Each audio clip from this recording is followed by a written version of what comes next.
ሰላም ውድ የጀነራል ኤዱኬሽን ቤተሰቦች እንዴት ናችሁ? ሰው ከኔ ጋር በዚህኛው ሴሽን ደግሞ ክሪሚናል ፕሮሲጀርን እያየን ነው። ሰው ባለፉት ጊዜያቶች ቻፕተር 1 እና 2 በፓርት ተከፋፍለን ለማየት ሞክረናል። ዛሬ ደግሞ ቻፕተር 3 በደንብ እናያለን ማለት ነው። ስለዚህ ጥናታችንን ከመጀመራችን በፊት ለቻናሉ አዳዲስ የሆናችሁ ቤተሰቦቻችን ቻናሉን ሰብስክራይብ ከማድረግ እንድትጀምሩ እላለሁኝ ማለት ነው። ስለዚህ ጥናታችንን እንጀምራለን።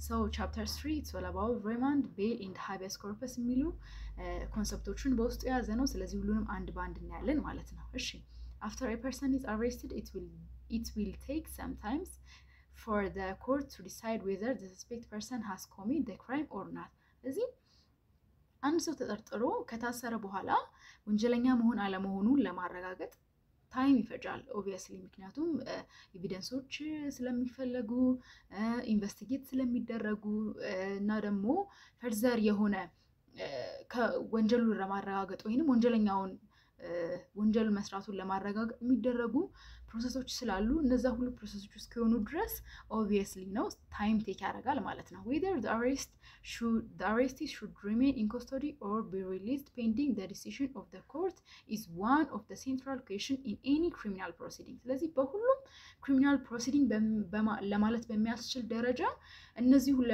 ጊዜያቶች እስኪያልቁ ድረስ ተጠርጣሪው የታሰረው ሰው በእስር ቤት ይቆያል ወይስ ይለቀቃል የሚለው ነገር ሁሌም ጥያቄ የሚፈጥር ጉዳይ ነው ማለት ነው። ስለዚህ ለዚህ ጥያቄ መልስ የሚሰጥ ፓርት ስለሆነ እሱን በደንብ አብረን ምናይ ይሆናል ማለት ነው። እሺ release on bond and bail are introduced as a response to this question. ስለዚህ release on bond እና bail ማለት በዋስ የመለቀቅ መብት ነው። ስለዚህ release on bond and bail ለዚህ ጥያቄ እንደ መፍትሄ ወይንም እንደ መልስ የቀረቡ ፖይንቶች ናቸው ማለት ነው። in both cases the suspect is released on condition that he will appear where he is needed. ስለዚህ በሁለቱም ጊዜ ተጠርጣሪው ወይንም የታሰረው ሰው በሚያስፈልግበት ጊዜ እንዲመለስ ተደርጎ የሚለቀቅበት ሁኔታ ነው ማለት ነው። but release on bail is not an absolute right in that there are times when bail could be denied. ስለዚህ bail እና bond ተጠርጣሪው እንዲመለስ ተደርጎ ወይንም ደግሞ በሚያስፈልግበት ጊዜ ይመለሳል ተብሎ የሚለቀቅ ኮንዲሽኖችን አሟልቶ የሚለቀቅበት አይነት ሁኔታ ነው ስንል ቤል ሁሌም አብሶሉት የሆነ ራይት አይደለም። ያ ማለት ቤል ማያሰጥበት ወይንም ደግሞ ተጠርጣሪው በቤል ማይፈታበት ፖይንቶች ወይንም ደግሞ ታይፕስ ኦፍ ክራይሞች አሉ ማለት ነው። ስለዚህ እነዚህ ሁለቱ ፖይንቶች ተጠርጣሪው እስር ቤት እንዳለ ይቆያል ወይስ ይወጣል የሚለውን ነገር መልስ ለመስጠት የተዘጋጁ ቢሆኑም ግን በማከላቸው ሚለያቸው ፖይንት አለ ማለት ነው። እሺ የመጀመሪያው የሆነ ፖይንታችን ሪማንድን እኔ ሪማንድ ኢን ኮስቶዲ ፖስት አሬስት ፕሮሲጀር ምንላቸው ሪማንድ ቤል እና ሃቢያስ ኮርፐስ ናቸው። ዩኒቱም ይሄንን ሐሳብ በደንብ ለመግለጽ ይሞክራል። ስለዚህ የመጀመሪያው ሐሳብ ሪማንድ ነው። what is remand? remand is time given for investigation. ስለዚህ ፖሊስ ኦፊሰር ኢንቨስቲጌት ያደርጋል ወንጀል መፈጸም አለመፈጸሙን ወንጀል ፈጻሚው ተጣጣሪ ነው ወይስ አይደለም የሚለውን ነገር ኢንቨስቲጌት አድርጎ ነው የሚደርስበት። ስለዚህ ኢንቨስቲጌት ለማድረግ የሚሰጠው ጊዜ ታይም ሪማንድ ይባላል ማለት ነው። ስለዚህ ፖሊስ ኦፊሰር ያንን ወንጀል ለማረጋገጥ የተወሰኑ ፖይንቶችን ማለፍ አለበት፣ የተወሰኑ ፕሮሲጀሮችን ማድረግ አለበት። ለዛ ሁሉ ጊዜ ለዛ ሁሉ ፕሮሰስ የሚሰጠው ታይም በአጠቃላይ ሪማንድ ይባላል ማለት ነው። ስለዚህ በኮዳችን በክሪሚናል ፕሮሲጀር ኮዳችን ሁለት አይነት ሪማንድ ተቀምጧል። የመጀመሪያው ቶታል ሪማንድ ሲሆን ያ ማለት አንድ ፖሊስ ኦፊሰር አንድን ወንጀል መፈጸም አለመፈጸሙን ወይንም ደግሞ ፈጻሚው ልክ መሆን አለመሆኑን የሚያጣራበት ጊዜ ሲሆን ሁለተኛ ላይ ደግሞ አጣርቶ ጨርሶ ወደ ክስ ለመክፈት ለፐብሊክ ፕሮሲኪዩተር ኬዙን በሚያስተላልፍበት ጊዜ ኢንቨስቲጌሽኑ በቂ ሆኖ በማይገኝበት ጊዜ ተመልሶ ለፖሊስ ኦፊሰር እንደገና ሌላ የኢንቨስቲጌሽን ታይም ፒሪየድ ይሰጥበታል። ስለዚህ አዲሽናል ኢንቨስቲጌሽን ፒሪየድ እና ኖርማል ፒሪየድ አለ ማለት ነው። ስለዚህ ይሄ ሁለቱም ሪማንድ ይባላል ማለት ነው። እሺ ሪማንድ ስንል ለኢንቨስቲጌሽን የሚሰጥ ጊዜ ነው ስንል ምን ያህል ጊዜ ነው የሚሰጠው? ክሪሚናል ፕሮሲጀር ኮዳችን ስለዚህ ጊዜ ምን ይላል የሚለውን ነገር ደግሞ ዲቴል እናያለን ማለት ነው። እሺ በተለያዩ አርቲክሎች ላይ የተለያዩ የኢንቨስቲጌሽን ታይም ወይንም ደግሞ የሪማንድ ፒሪየድ ተቀምጠዋል። ለምሳሌ በድራፍት ኤቪደንስ ሩላችን ላይ ምንም አይነት ኬዞች ረጅም ይሁኑ አጭር ለኢንቨስቲጌሽን ከ4 ወር በላይ መብለጥ የለበትም ብሎ ያስቀምጣሉ። ክሪሚናል ፕሮሲጀር ኮዳችን ደግሞ 14 ቀን በማለት በግልጽ ያስቀምጣል በአርቲክል 59 ላይ እንዲሁም ደግሞ አርቲክል 19 ሰብ አርቲክል 4 ኦፍ ኢፌድሪ ኮንስቲቱሽናችንን በግልጽ ያስቀምጣል ማለት ነው። እንዲሁም አርቲክል 7 ኦፍ ቫግራንሲ ኮንትሮል ፕሮክላሜሽን 28 ዴይዝ ብሎ ያስቀምጣል ማለት ነው። ስለዚህ ፖሊሶች ለምሳሌ አሁን በክሪሚናል ፕሮሲጀራችን አርቲክል 59 ላይ ለኢንቨስቲጌሽን የሚሰጠው ቀን 14 ነው ብሎ ያስቀምጣል። ይሄ somehow ክሎዝ ያልሆነ አርቲክል ነው። ለምን ከተባለ 14 ቀን ነው ሲባል 14 ቀኑ ምን ያህል ቀን ነው ወይንስ ደግሞ 14 ቀኑ ለምን ያህል ጊዜ ነው የሚሰጠው የሚለው ነገር ምላሽ ሊያገኝ ይገባል። ፖሊሶች በተለምዶ ምን ያደርጋሉ? 14 ቀን ይጠይቃሉ፣ ይሰጣቸዋል። 14 ቀኑ ሲጨርሱ ይጠይቃሉ፣ ይሰጣቸዋል። እንዲህ ያሉ ብዙ 14 ቀኖች እየተወሰዱ ኬዞች ለክስ ሳይቀርቡ እዛው አሬስት የተደረጉ ሰዎች እስር ቤት የሚቆዩበት አይነት አጋጣሚ አለ። ስለዚህ ይሄ ነገር በጣም የሰዎችን መብት የሚጥስ ነው ማለት ነው። ስለዚህ ለዚህ መፍትሄ ይሆን ዘንድ ድራፍት ፕሮሲጀራል ኤቪደንስ ሎ ህግ አውጥቷል ማለት ነው። ስለዚህ ምንም አይነት ከይዙ ይርዘምም ይጠር ከ4 ወር ባለፈ የኢንቨስቲጌሽን ፔሪድ የለም በማለት ወይንም ደግሞ መኖር የለበትም በማለት ያስቀምጣል ማለት ነው። ስለዚህ ይሄ ነገር አንዱ ህጋችን የሚጎለው ወይንም ደግሞ በግልጽ ያልተቀመጠ ነገር ነው ማለት ነው። what if the police finish the investigation within 5 days?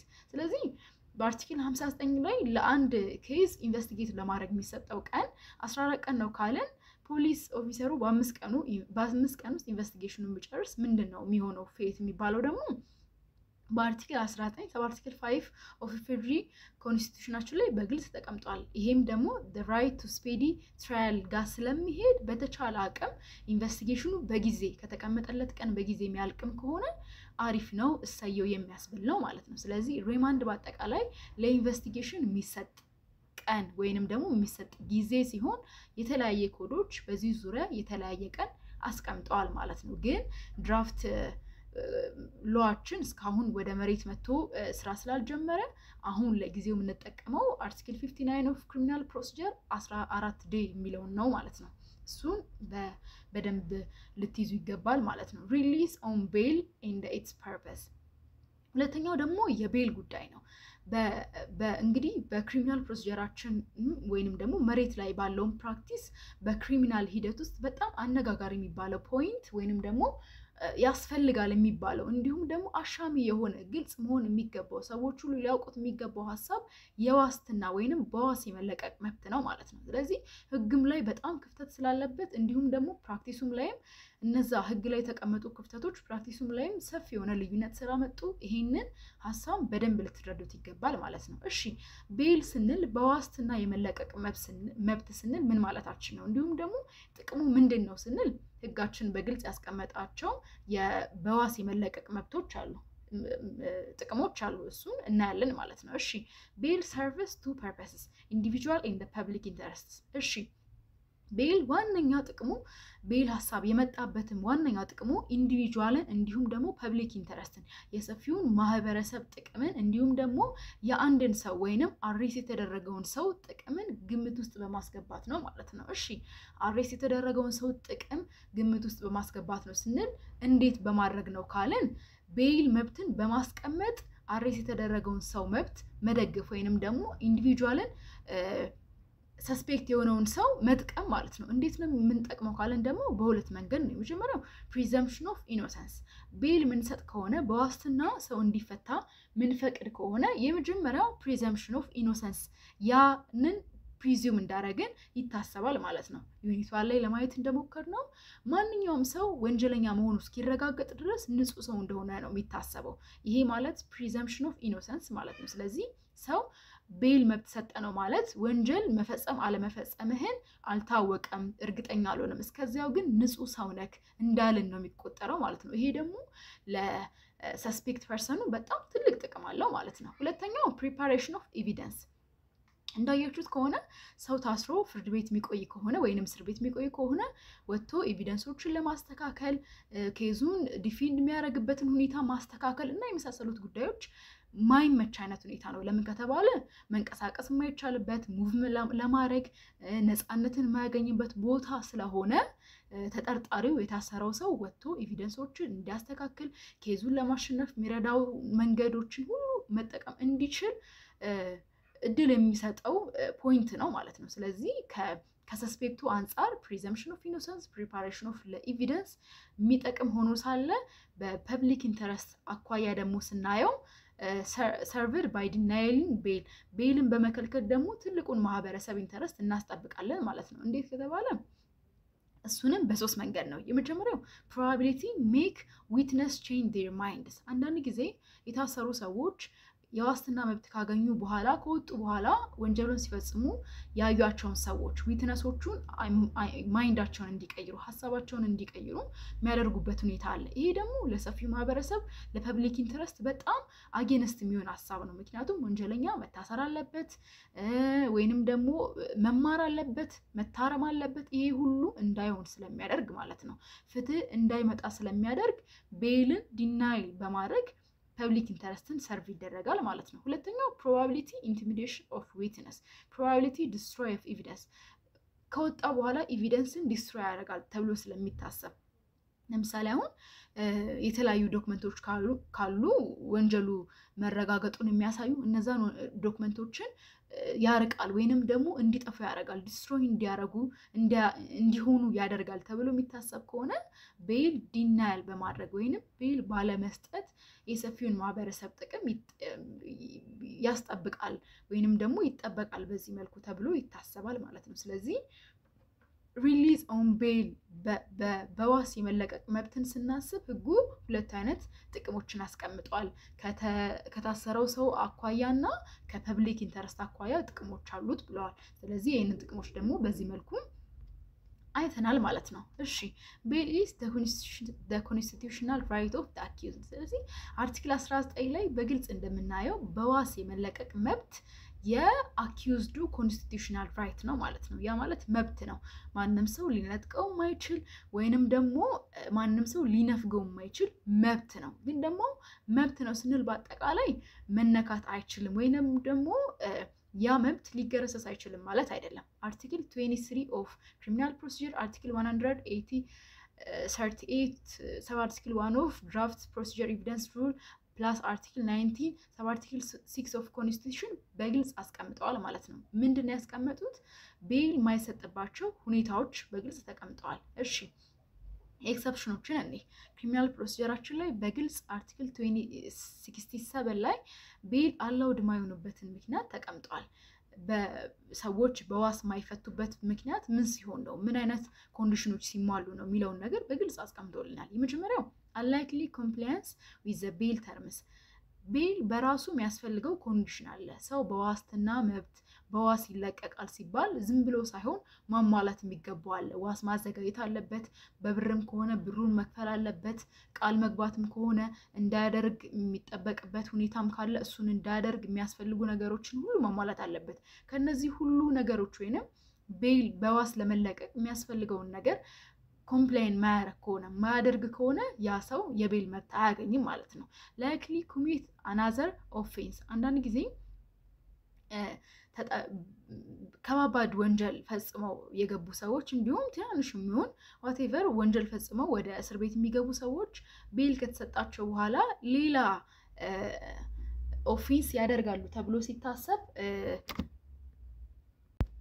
ስለዚህ ሌላ ወንጀል ይፈጽማል ተብሎ በሚታሰብበት ጊዜ በዋስ እንዳይለቀቅ ይደረጋል ማለት ነው አሁን ለምሳሌ በግድያ ወንጀል ወይንም ደግሞ በግድያ ሙከራ ሰውን በመግደል በመሞከር ታስሮ ፍርድ ቤት የገባ ሰው እስር ቤት የገባ ሰው ኢንኬስ ከወጣ የጀመርኩትን ነገር ልጨርስ ወይንም ደግሞ ያንን ሰውዬ ልግደል ብሎ ስለሚያስብ አናዘር ኦፌንስ ኮሚት ያደርጋል ተብሎ በሚታሰብበት ጊዜ የዋስትና መብት እንዲከለከል ይደረጋል ማለት ነው ሌላኛው ደግሞ ኢንተርፌር ዊዝ ዊትነስ ቅድም እንዳየነው ወንጀሉ ሲፈጸም ያዩ ሰዎች ካሉ ዊትነሶች ካሉ እነሱ ማይንዳቸውን እንዲቀይሩ በገንዘብ ወይንም በተለያዩ ነገሮች በማታለል ስለ ወንጀሉ መፈጸም እንዳይናገሩ ይከለክላቸዋል ተብሎ በሚታሰብበት ጊዜ ቤል እንዳይሰጣው ይደረጋል ማለት ነው ስለዚህ አርቲክል 67 of criminal procedure ቤል አላውድ ማይሆንባቸው በዋስትና መብት ማይሰጥባቸው ፖይንቶች ናቸውና እሱ ቦታ በደንብ ለመረዳት ሞክሩ ማለት ነው እሺ ሜተድ ኦር ታይፕስ ኦፍ ኮንዲሽን ኦፍ ቤል ስለዚህ በቤል አንድ ሰው ይለቀቃል ሲባል የተለያየ የቤል ኮንዲሽኖች አሉ ለምሳሌ አሁን ፋይናንሻል አለ ፎር ሴኩር ቤል ፕራይቬት ሴኩር ቤል ዲፖዚት ቤል አንሴኩር ቤል ምናምን የመሳሰሉትን የሚሉ አሉ ለምሳሌ ቃል በመግባት እመጣለሁ ብሎ ቃል በመግባት ሶስተኛ ወገንን እንደ ጋራንቲ በማስያዝ በመክፈል በኮንዲሽን በተለያየ መልኩ ሰዎች የሚለቀቁበት አይነት ሁኔታ አለና ይሄ ግልጽ ስለሆነ በደንብ ሞጁላችሁ ላይ ለማንበብ ሞክሩ እሺ ሌላኛው ደግሞ አማውንት ኦፍ ቤል ነው እሺ ሰዎች አንዳንድ ጊዜ የዋስትና መብታቸው በብር ሊሆን ይችላል ብር ከፍለው በዋስ ሊለቀቁ ይችላሉና በብር ከፍለው ስንል ምን ላይ ነው ዲፔንድ የሚሆነው እንዲሁም ደግሞ ብሩ ሲወሰን እንዴት ነው የሚወሰነው የሚለውን ነገር አርቲክል 69 ኦፍ ክሪሚናል ፕሮሲጀራችን በግልጽ አስቀምጦታል እሺ The choice of the guarantor and the amount to be guaranteed shall be in the discretion of the court. ምን ያህል ብር እንደሚሆን ማን ጋራንቲ እንደሚሆነው እንዲሁም የመሳሰሉትን ጉዳዮች የሚወስነው ፍርድ ቤቱ ነው ማለት ነው ስለዚህ የተለያዩ ጉዳዮችን ከግምት በማስገባት ስለሆነ ይሄ መብት የሚሰጠው ለፍርድ ቤቱ ነው ማለት ነው the court shall decide such matter having regard to እነዚህ ነገሮች ሲወስን ግን ኮንሲደር ማድረግ ያለባቸው ደግሞ ፖይንቶች አሉ ለምሳሌ the seriousness of the charge የተሰራው ወንጀል ሲሪየስነቱ ወይንም ደግሞ እንዴት ነው አንዳንድ ጊዜ ወንጀሎች በራሳቸው የተለያየ መልክ ይዛሉ ለምሳሌ ግድያ ወንጀልና የስርቆት ወንጀል ክብደታቸው እኩል አይደለም ስለዚህ በወንጀሉ ክብደት ላይ በመመስረት the likelihood of the accused appearance የሰውየው የመምጣትና ያለ መምጣት ሁኔታ በማየት ለምሳሌ አንዳንድ ጊዜ ሰዎች ብዙ ወንጀል ይሰሩና በቤል የመለቀቅ እድል ያገኛሉ ግን በተደጋጋሚ በቤል በዋስትና ተፈተው ያለ መመለስ አይነት አዝማሚያ ሲገኝባቸው ሪከርድ ተደርጎ ይታያል ማለት ነው ከዚህ በፊት ቤል ተሰጥቶት ቀርቶ ያቃሉ ተብሎ ክሮስ ቼክ ይደረጋል ማለት ነው ስለዚህ the likelihood of the accused of person የመምጣቱ ጉዳይ የመቅረቡ ጉዳይ እንዴት ነው ተብሎ ቼክ ይደረጋል ማለት ነው the danger to public order which release may occasion ስለዚህ ቢለቀቅ በትልቁ በማህበረሰቡ ላይ የሚያመጣው ጉዳት ተብሎ ይታሰባል the resource of the accused and his guarantor ሪሶርሳቸው እስከ ምንድነው አንዳንድ ጊዜ the seriousness of the charge ሲባል በጣም ትላልቅ ወንጀሎችን ፈጽሞ ነገር ግን ብር የሌላቸው ወይንም ደግሞ ያንን የሚያስፈልገውን ብር ሴኩር በማድረግ በማስቀመጥ ዋስ ማግኘት የማይችሉ ሰዎች አሉ ለምሳሌ ዳሃ ሰዎች ወይንም ደግሞ በድንገት ወንጀል የፈጸመ ሰው ወይንም ምንም ብር የሌለው ሰው በትልቅ የከባድ የስርቆት ወይንም የግድያ ወንጀል ቢያዝ ብር ከሌለው የኬዙን ሲሪየስነስ ብቻም አይደለም እናየው ማለት ነው ሰውየው ብር አለ ወይስ የሌለው የሚለውን ነገር እናያለን እና አንድ ጊዜ በካሴሽን የተወሰነ ፍርድ አይቼ ሰውየው በግድያ ወንጀል ተጠርጥሮ ምንም ብር ስለሌለው በ300 ብር አሲዞ የዋስትና መብት አግኝቷልና ይሄ ነገር በጣም ኤግዚት ላይ የሚመጣው እንትን ነው seriousness of the charge የሚባለው ነገር ብቻ ኮንሲደር አድርጉ ተጠርጥሮ የገባው ሰው ብር አለው ወይስ የለውም ደሃ ነው ወይስ ሀብታም ነው የሚለው ነገር የቤል መብትን ለመስጠት ኮንሲደር የሚደረግ ነው ማለት ነው በኮርት ኮንሲደር የሚደረጉ ጉዳዮች ናቸው ማለት ነው ስለዚህ አርቲክል 69ን በደንብ ለማየት ሞክሩ review of bail by the lower court እና ቤል መስጠት ውሳኔ ነው በፍርድ ቤት የሚሰጥ ውሳኔ ነው ይሄ ውሳኔ ግን አብሶሉት ነው ማለት አይደለም ያ ማለት አንዴ የተሰጠ ወይንም ደግሞ አንዴ ቤል ተከለከለ ማለት እስከመጨረሻው ይከለከላል ማለት አይደለም ውሳኔዎች ለአኪዩዝዱ በሚጎረብጡበት ጊዜ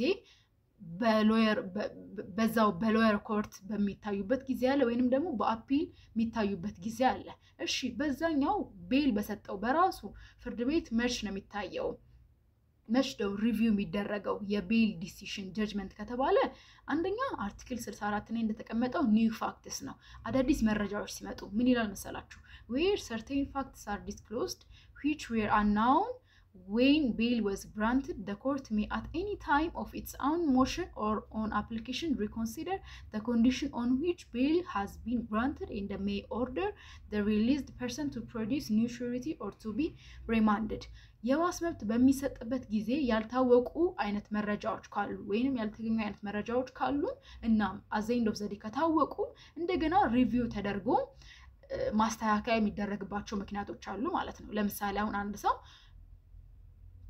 ቤል በሚሰጥበት ጊዜ ኮንሲደር ያልተደረገ ለምሳሌ በግድያ ወንጀል ተጠርጥሮ ከቀረና ሰውየው ያልሞተ ከሆነ እንደገና ይሄ ኒው ፋክት ስለሆነ ቤል በሰጠው ፍርድ ቤት ፊት ለፊት ይቀርብና እንደ አዲስ የቤል መብቱ የሚቀሰቀስበት አይነት ሁኔታ አለ ማለት ነው። ሌላኛው ሪቪው ኦፍ ቤል ባይ አፒሌት አርቲክል 75 ላይ በአፒሌት በይግባኝ በማለት የሚስተካከል የቤል ውሳኔ አለ ማለት ነው። where bail has been reviewed by a court the accused may appeal in writing within 20 days ስለዚህ በአርቲክል 75 ላይ አኪዩዝዱ ቤል በሚከለከልበት ጊዜ በ20 ቀን ውስጥ ለአፒሌት ኮርት ማቅረብ አለበት በጽሁፍ ማለት ነው። መከልከሉን ማቅረብ አለበት ማለት ነው። አፒል ማለት አለበት ማለት ነው። after considering the application the court shall dismiss the application or grant bail ስለዚህ ያ ፍርድ ቤት አፕሊኬሽኑን ካየ በኋላ ወይ ቤል እንዲሰጠው ወይ ደግሞ ቤል እንዲከለከለው ያደርጋል ማለት ነው። no appeal shall lay against the decision given by the court of appeal under this article ስለዚህ በዚህ አርቲክል መሰረት አፒሌት ኮርቱ የሰጠውን ውሳኔ በምንም ተአምር ሌላ ፍርድ ቤት ሊሽረው ወይንም ደግሞ በሌላ ሐሳብ ሊሻር አይችልም ማለት ነው። ግን ይሄንን ስንል ሁለት ጥያቄዎች ልናነሳ ወይንም ደግሞ ልናስብ እንችላለን ማለት ነው። የመጀመሪያው is appeal on interlocutory matters possible can the public prosecutor appeal የመጀመሪያው interlocutory matter የሚባሉ አሉ። እንደምታውቁት ሲቪል ፕሮሲጀር ተምራችኋል። እዛ ላይ ደግሞ አፒል መደረግ የሚችሉ ወይንም ደግሞ በይግባኝ መጠየቅ የሚችሉ ጥያቄዎችና መጠየቅ የማይችሉ አይነት ሁኔታዎች አሉ። ከዚህ መሃል ኢንተርሎካቶሪ ማተር የሚባሉ እንትኖች ለአፒል አይቀርቡም። ለምሳሌ አሁን ኢንተርሎካቶሪ ማተር ማለት በግልጽ አስቀምጠው ይሄ ዋናውን ውሳኔ ከማግኘቱ በፊት ትናንሽ ውሳኔዎች የሚሰጡ ወይንም ደግሞ ትናንሽ ኦርደሮች የሚሰጡ አሉ። ለምሳሌ አሁን በውርስ የውርስ ሐሳብ ከሆነ ትልቁ የመጨረሻው ጀጅመንት ከመሰጠቱ በፊት ከፕሮፐርቲው ላይ ሰዎች ገሸሽ እንዲሉ ወይንም ደግሞ ያ ፕሮፐርቲ ለሶስተኛ ወገን ትራንስፈር እንዳይደረግ እንዳይሸጥ ምናምን ኢንተርሎካቶሪ ዲሲሽን የሚሰጡ አሉ። እነዚህ ኢንተርሎካቶሪ ማተር ይባላሉ። ትናንሽ ሆኑ ዲሲሽኖች ማለት ነው። የመጨረሻው ዋነኛው ዲሲሽን ከመሰጠቱ በፊት የሚሰጡ ኦርደሮች ናቸው። ስለዚህ እነዚህ አይነት ኢንተርሎካቶሪ ማተር ወይንም ኢንተርሎካቶሪ ኦርደር የሚባሉት ለአፒል ማይበቁ ናቸው። ምክንያቱም ዋነኛው ውሳኔ ስላልተሰጠ በእነዚህ ውሳኔዎች ላይ ዲፔንድ በመሆን አፒል ማድረግ አይቻልም ኖርማሊ ባለን የህግ ዕውቀት ማለት ነው። ስለዚህ ቤል ደግሞ ዋናው ሰውየው ወንጀለኛ መሆን አለመሆኑን ውሳኔ ከመሰጠቱ በፊት የሚሰጥ ኦርደር ነው። ስለዚህ ቤል ኢንተርሎካቶሪ ማተር ነው ማለት ነው በሌላ ቋንቋ። ስለዚህ ቤል ህጉ ፊት ለፊት ኢንተርሎካቶሪ ማተር ስለ አፒል አይቀርብም ከተባለ ቤል ለአፒል ይቀርባል ወይስ አይቀርብም የሚለው ጥያቄ ውስጥ ይገባል ማለት ነው። ሌላኛው አርቲክል 75 ላይ በግልጽ እንደተቀመጠው አኪዩዝዱ ነው አፒል የሚያደርገው ወይንም ደግሞ ተጠርጣሪው ነው የታሰረው ሰው ነው ይግባኝ ብሎ የሚጠይቀው ይላል። ፐብሊክ ፕሮሲኪዩተርስ አፒል ማድረግ ይችላል ወይስ አይችልም የሚለው ደግሞ ሌላ ራሱን የቻለ ጥያቄ ነው ማለት ነው። እሺ አፒል ፎር ቤል as exception the principle of appeal is provided under article 181 of the code which allows an appeal from judgment, conviction, discharge or acquittal of an accused person በአንቀጽ 181 ላይ በግልጽ እንደሚቀመጠው በክሪሚናል ፕሮሲጀር ኮዳችን ላይ አፒል ለማድረግ ኖርማሊ ኢን ፕሪንሲፕል ምንድን ላይ ነው አፒል የሚደረገው ተባለ ጀጅመንት ላይ ኮንቪክሽን ላይ ዲስቻርጅ ኦር አኪዩታል ኦፍ አን አኪዩዝድ ፐርሰን ነው። ያ ማለት የመጨረሻ ውሳኔዎች ናቸው። ወይ ንጹህ ሰው ነክ ወይንም ደግሞ ወንጀለኛ ነክ ወይንም ደግሞ መታሰር የሚባሉ ሐሳቦች እነዚህ የመጨረሻ ውሳኔዎች ናቸው። በዚህ ውሳኔ ላይ አፒል ማድረግ ይቻላል። This article expressly prohibits appeal on interlocutory matter of any kind indicate that appeal is possible when a case is finally decided ስለዚህ ይሄ አርቲክል ኢንተርሎካቶሪ ማተር በሆኑ ኦርደሮች ላይ ወይንም ደግሞ ትልቁ ውሳኔ ከመሰጠቱ በፊት የሚሰጡ ትናንሽ ውሳኔዎች ለአፒል እንዳይበቁ ፕሮሃቢት የሚያደርግ ወይንም ደግሞ የሚዘጋ አርቲክል ነው። ግን ደግሞ አርቲክል 75 which authorize appeal from a bail ruling can be taken as exception to the principle governing appeal in criminal cases ስለዚህ በክሪሚናል ኬዝ ኢን ፕሪንሲፕል በኢንተርሎካቶሪ ማተር ላይ አፒል ማድረግ አይቻልም። ግን አርቲክል 75 ደግሞ ስናይ ለዚህ እንደ ኤክሰፕሽን የተቀመጠ ነው ማለት ነው። ያ ማለት ቤል ኢንተርሎካቶሪ ማተር ሆኖ ሳለ ለአፒል የሚበቃ ኮንሰፕት ወይንም ደግሞ ኬዝ ወይንም ውሳኔ ነው ማለት ነው። ስለዚህ በግልጽ እንደምንረዳው በቤል ሁኔታ አፒል ማድረግ በህጉ በግልጽ ይቻላል ማለት ነው በአርቲክል 75 ላይ ዲፔንድ በመሆን። እሺ ጥያቄው ምንድነው? ካን ፐብሊክ ፕሮሲኪዩተር አፒል ማድረግ ይችላል ወይ? አርቲክላችን ላይ በግልጽ እንደምናየው accused person ነው የሚለው። ያ ማለት ተጠርጣሪ ወይንም የታሰረ ሰው ነው እንጂ ፐብሊክ ፕሮሲኪዩተር አፒል ማድረግ ይችላል የሚባል ነገር የለም። ግን ደግሞ ፕራክቲሱ ላይ በጣም ጥያቄ ውስጥ የሚያስገባ ነገር ነው። አንድ ኬዝ ከኔ ጋር አብረን እንይና ሌሎቹን ደግሞ ኬዞች እናንተ ሪፈር ታደርጋላችሁ። መኮንን ነጋሽ ቨርሰስ ፐብሊክ ፕሮሲኪዩተር በመኮንን ነጋሽ እና በፐብሊክ ፕሮሲኪዩተሩ መሃል የተካሄደ ኬዝ ነው። The defendant was accused of negligent homicide. መጀመሪያ በኔግሊጀንት ሆሚሳይድ ተከሰሰና ሎወር ኮርቱ ቤል አይሰጥም ብሎ ከለከለ። ዛን ዲፌንዳንቱ ደግሞ በዞናል ሃይ ኮርት አማራ ክልል በሚገኘው ሄዶ ውሳኔው ሪቨርስ እንዲደረግ ይደረጋል ማለት ነው። ስለዚህ በሎወር ኮርት የተሰጠው ውሳኔ ይገባዋል ቤል በማለት ይወሰናል። ከዛን ፐብሊክ ፕሮሲኪዩተሩ አፒል ያደርጋል to the regional supreme court, but the supreme court rejected, saying the right to appeal is exhausted.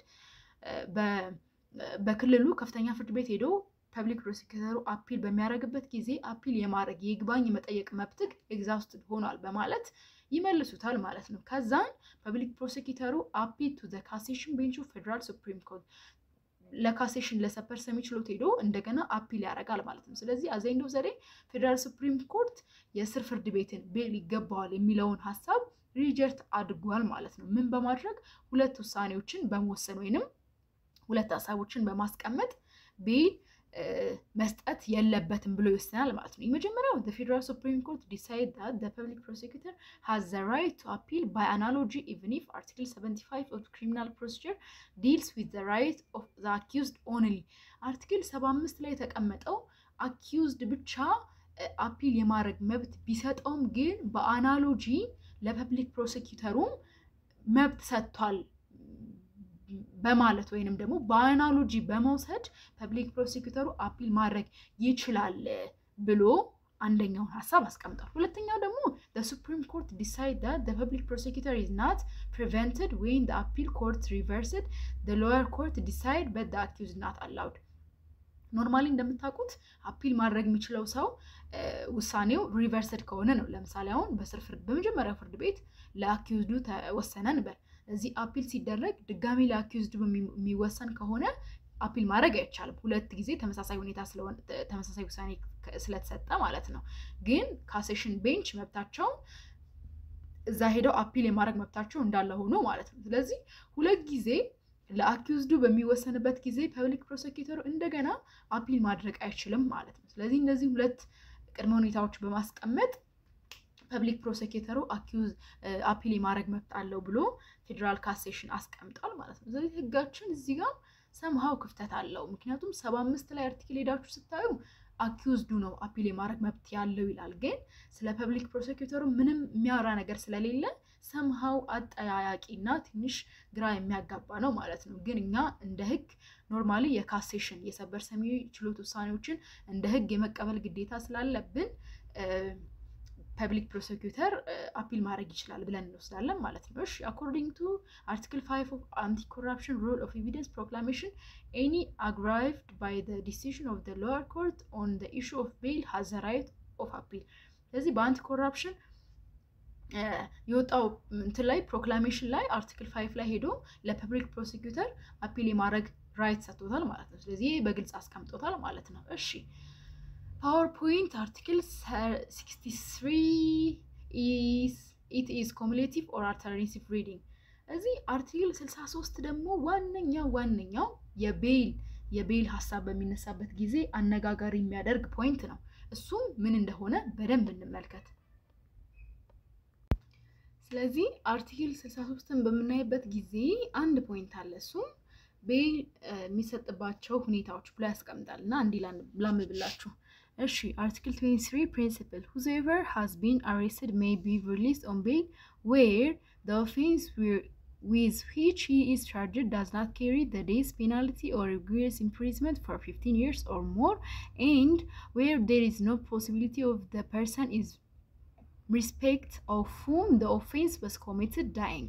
እዚህ አርቲክል 63 ምን ይላል? ሰዎች የቤል መብት የሚያገኙት አንደኛ የተከሰሱበት ወይንም ደግሞ የተከሰሱበት ወንጀል የግድያ ወንጀል ካልሆነ፣ ሁለተኛ ደግሞ የተጎዳው ሰው ወይንም ቪክቲሙ የመትረፍ እድል ከሌለው እንዲሁም የመትረፍ እድል ከሌለው አያሰጥም። እንዲሁም ደግሞ ሶስተኛ ላይ ፔናልቲው 15 ዓመት እና ከዛ በላይ በሚሆንበት ጊዜ ካልሆነ ፔናልቲው ከ15 ዓመት እና ከዛ በላይ ካልሆነ ቤል መብት ይሰጣል ይላል። ይህን አርቲክል ኖርማሊ በቀጥታ አስታነቡ ትንሽ ግራ ሊያጋባችሁ ይችላል። ግን ተገልብጠው በሚነበብበት ጊዜ ቤል የማያሰጡ 3 ሁኔታዎችን ነው የሚገልጸው በግልጽ። መጀመሪያው ቤል የማያሰጠው ሁኔታ አንደኛ በግድያ ወንጀል ከሆነ፣ ለምሳሌ አንድ ሰው በግድያ ወንጀል ተጠርጥሮ የታሰረ ከሆነ የዋስትና መብት ወይንም በዋስ የመለቀቅ መብት የለውም ማለት ነው።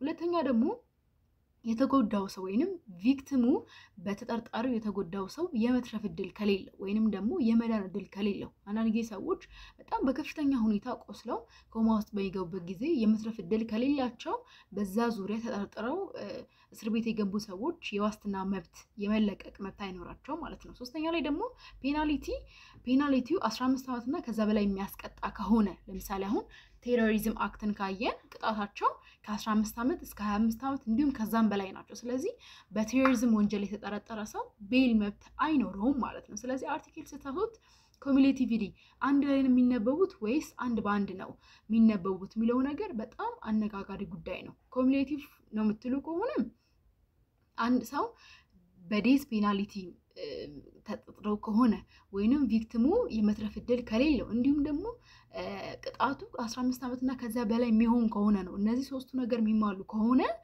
ቤል መብት አያሰጠው ማለት ነው፣ ኮሙሌቲቭሊ የሚነበብ ከሆነ። አልተርኔቲቭሊ ከሆነ ደግሞ በግድያ ወንጀል መጠርጠሩ ብቻ ቤል አያሰጠውም፣ ለብቻውን ይነበባል ማለት ነው። እና ደግሞ ቪክቲሙ የመትረፍ ፕሮባቢሊቲ ከሌለው ራሱ በራሱ ይሄ በራሱ አንድ ሌላ ፖይንት ይሆናል ማለት ነው። እንዲሁም ፔናልቲው 15 ዓመት መሆኑና ከዛ በላይ መሆኑ ደግሞ እንደ ራሱ አንድ ሁኔታ ተደርጎ ይቆጠራል ማለት ነው። ስለዚህ እነዚህ ነገሮች በጣም አነጋጋሪ ናቸው። በተለያዩ ኬዞች ላይ አርቲክል 63 ኮሙሌቲቭሊ በመነበብ የተወሰኑ ውሳኔ እንዲሁም አርቲክል 63 አልተርኔቲቭሊ በማንበብ የተወሰኑ ውሳኔዎች አሉና እነዚህ ነገሮች በግልጽ እዩ። ግን በካሴሽን ቤንች አንድ ውሳኔ ላይ እንደወሰነው ቁጥሩን በቀጣዩ ሴሽናችን ላይ ለማስቀመጥ ሞክራለሁ። እዚህ ላይ ድረስቸው ነውና በካሴሽን ቤንች እንደተወሰነው ኮሙሌቲቭሊ በማንበብ ነው ወይንም ደግሞ ኮሙሌቲቭሊ በመረዳት ነው ውሳኔውን የሰጡት ማለት ነው። ስለዚህ የካሴሽን ቤንች ውሳኔ እስከሆነ ድረስ እንደ ህግ የመጠቀም